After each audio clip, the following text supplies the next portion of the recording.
Doctor Deepti होम्योस channel.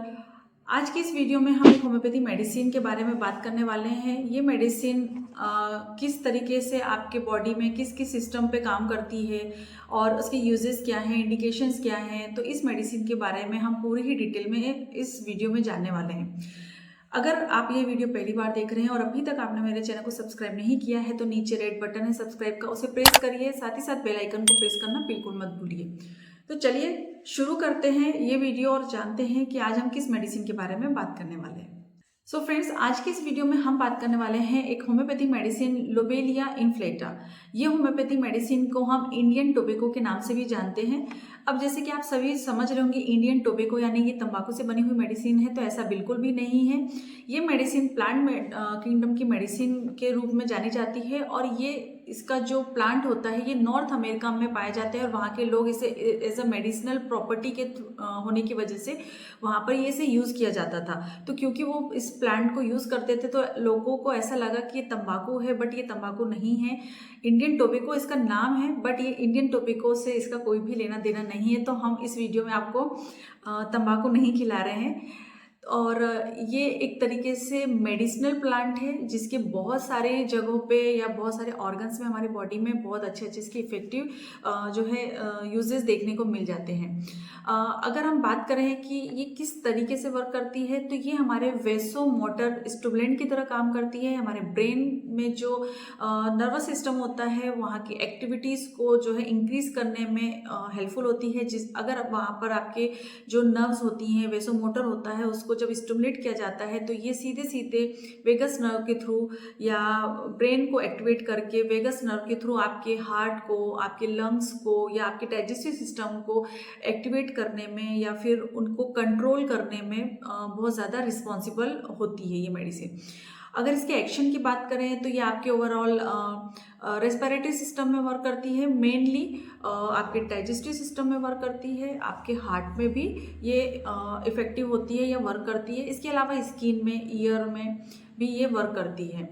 अगर इसकी बात करें कि पेशेंट किस तरीके का होगा, तो पेशेंट जो होता है थोड़ा सा ओबेज हो सकता है, बहुत ज़्यादा पानी पीता है जिसे बहुत बार बार प्यास लगती है, और ऐसे पेशेंट जिनका डाइजेस्टिव सिस्टम ठीक नहीं रहता है उसे रिपेयर करने में बहुत ज़्यादा इफेक्टिव होती है ये मेडिसिन। तो जिन पेशेंट को या जिन लोगों को डाइजेस्टिव प्रॉब्लम होती है वो इस तरीके के कॉन्स्टिट्यूशन के साथ ही होते हैं जिनको बार बार डाइजेस्टिव प्रॉब्लम हो जाती है, या अस्थमा के जो पेशेंट होते हैं जिनको जॉन्डिस होता है या हार्ट से रिलेटेड कोई प्रॉब्लम होती है, तो वहाँ पर इस मेडिसिन का यूज़ जो है किया जाता है।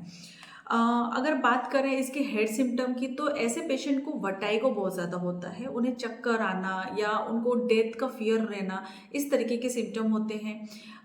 गैस्ट्रिक हेडेक होता है, जैसे कि हमने पहले ही बात की कि इनको ऐसे पेशेंट में ये मेडिसिन ज़्यादा इफेक्टिव होती है जिनको बहुत ज़्यादा बार बार उनका पेट खराब हो जाता है, बार बार उन्हें एसिडिटी की प्रॉब्लम हो जाती है या डाइजेस्टिव सिस्टम से रिलेटेड कोई प्रॉब्लम हो जाती है। तो ऐसे पेशेंट में गैस्ट्रिक हेडेक भी होता है। जब उनका डाइजेस्टिव सिस्टम वर्क नहीं करता है तो उनमें हेडेक भी होता है, साथ में वहाँ पे नोजिया होती है, वॉमिटिंग भी होती है और बहुत ज़्यादा प्रोस्ट्रेशन होता है, बहुत ज़्यादा वीकनेस, कमजोरी होती है। ऐसे पेशेंट की जो कंप्लेंट्स हैं हेड सिम्टम की, वो मोस्टली आफ्टरनून से शुरू हो जाती है और मिड नाइट तक ये चलती रहती है। तो उनमें इस तरीके का पेन होता है। अगर ईयर सिम्टम की हम बात करें तो इनमें बहुत ज़्यादा डेफनेस देखने को मिल जाती है, क्योंकि इनके जो डिस्चार्जेस होते हैं वो किसी वजह से अगर सप्रेस कर दिए जाते हैं तो उन्हें सुनाई देने में दिक्कत जाती है, उन्हें ठीक तरीके से सुनाई नहीं देता है। साथ ही साथ ईयरिंग भी होता है और ऐसा पेन होता है कि वो आपके थ्रोट तक भी एक्सटेंड हो सकता है। ऐसे पेशेंट के मुंह में बहुत ज़्यादा सलाइवा आता है, प्रोफ्यूज फ्लो ऑफ सलाइवा होता है, बहुत ज़्यादा एक्रिड बर्निंग सेंसेशन होते हैं, उनके जो एसिडिटी की प्रॉब्लम है बहुत ज़्यादा होती है, टंग जो होती है वाइट कोटेड होती है। तो एसिडिटी के साथ साथ उनमें ये सिम्टम भी जो है देखने को मिल जाता है।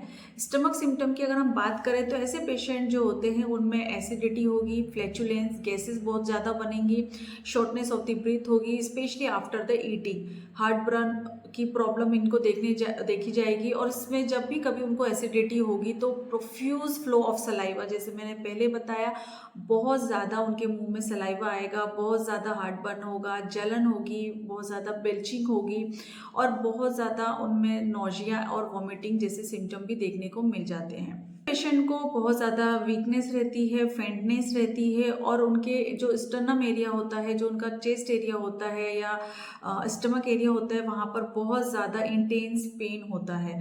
उन्हें खाने की स्मेल आती है, बहुत ज़्यादा बैड स्मेल उनको आती है और ऐसे पेशेंट को बहुत ज़्यादा स्वेटिंग भी होती है। प्रोफ्यूज स्वेटिंग के साथ साथ उनको प्रोस्ट्रेशन भी देखने को मिल जाता है।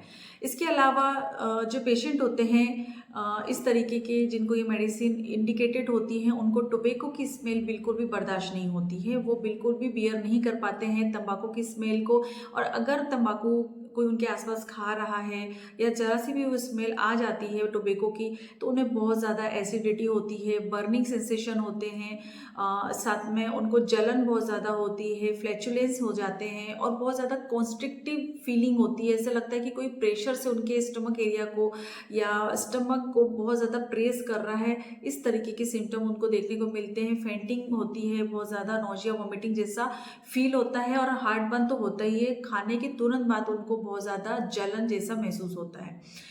इस होम्योपैथी मेडिसिन का जो सेकेंड जो वर्क है या एक्शन है वो बहुत ज़्यादा इंपॉर्टेंट है और वो है रेस्पिरेटरी सिस्टम पे इसका वर्क होना। ऐसे पेशेंट जिनको डिस्निया की प्रॉब्लम होती है और जिनको सांस लेने में बहुत ज़्यादा तकलीफ होती है, उनके चेस्ट एरिया में बहुत ज़्यादा प्रेशर या ऑपरेटिव सेंसेशन होता है, ऐसा लगता है कि उनको कोई दबा रहा है, कॉन्स्ट्रिक्टिव फीलिंग ऑफ द चेस्ट होती है। और ऐसे पेशेंट जब कोई थोड़ा सा भी एक्सर्शन कर लेते हैं तो उनके सिम्टम जो है वो बढ़ जाते हैं। सेंसेशन ऑफ द प्रेशर और वेट इन द चेस्ट, यानी उनकी चेस्ट एरिया में उनको बहुत ज़्यादा सेंसेशन होते हैं। चेस्ट एरिया में उनको ऐसा लगता है जैसे कोई वजन उनके छाती में रख दिया गया हो। शॉर्टनेस ऑफ द ब्रेथ, सांस लेने में तकलीफ होना। इस पे लोबेल जो मेडिसिन होती है, ये मेडिसिन जो है स्मोकिंग की जो लत लगी हुई होती है, धूम्रपान की जो लत लगी होती है, उससे छुटकारा देने में भी ये मेडिसिन बहुत बार इफ़ेक्टिव होती है और ऐसे हम पेशेंट को देते हैं। ये दवा जो है आपके शरीर में जो निकोटीन की जो आपको हैबिट हो जाती है, उसकी निर्भरता को कम करने में काफ़ी ज़्यादा इफ़ेक्टिव होती है। ये आपके मन को शांत रखने में, स्थिर रखने में और सिगरेट की लत को दूर करने में या उसे छुटकारा देने में काफ़ी ज़्यादा इफ़ेक्टिव होती है। ये मेडिसिन का मेन इफेक्ट अगर देखें कि किस तरीके से स्मोकिंग को ये आपसे छुटकारा देती है, वो ऐसा होता है कि ये जो आपकी सिगरेट की जो तलब होती है उसे कम करती है। ये धीरे धीरे जो निकोटिन की क्रेविंग होती है इस मेडिसिन को लेने से कम होती है, क्योंकि जैसे कि मैंने पहले भी बताया स्टमक के सिम्टम के दौरान कि टोबैको की स्मेल भी उन्हें बियर नहीं होती है।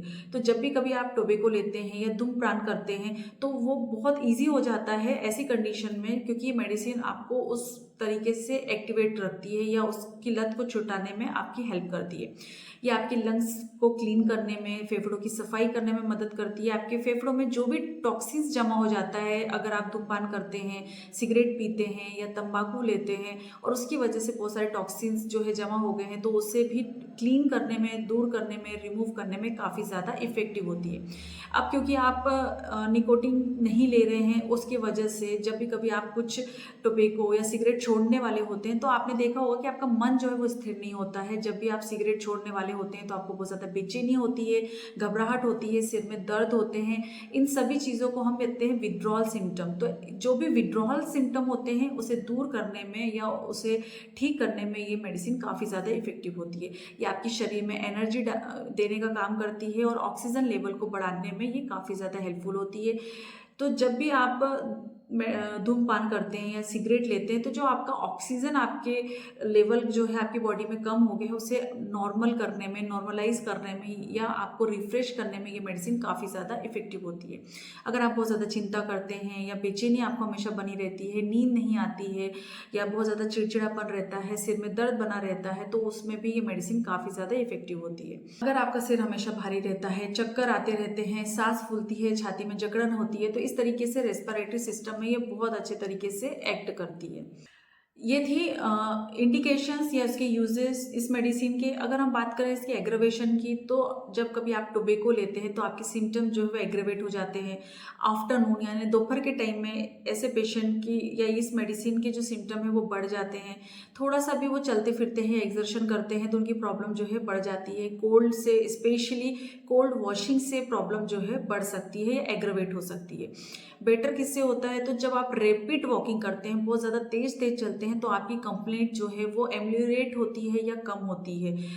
इवनिंग जैसे जैसे आती है टुवर्ड्स द इवनिंग या गर्म चीज़ों से या गर्माहट से आपके सिम्टम्स जो है वो कम होते हुए दिखाई देते हैं।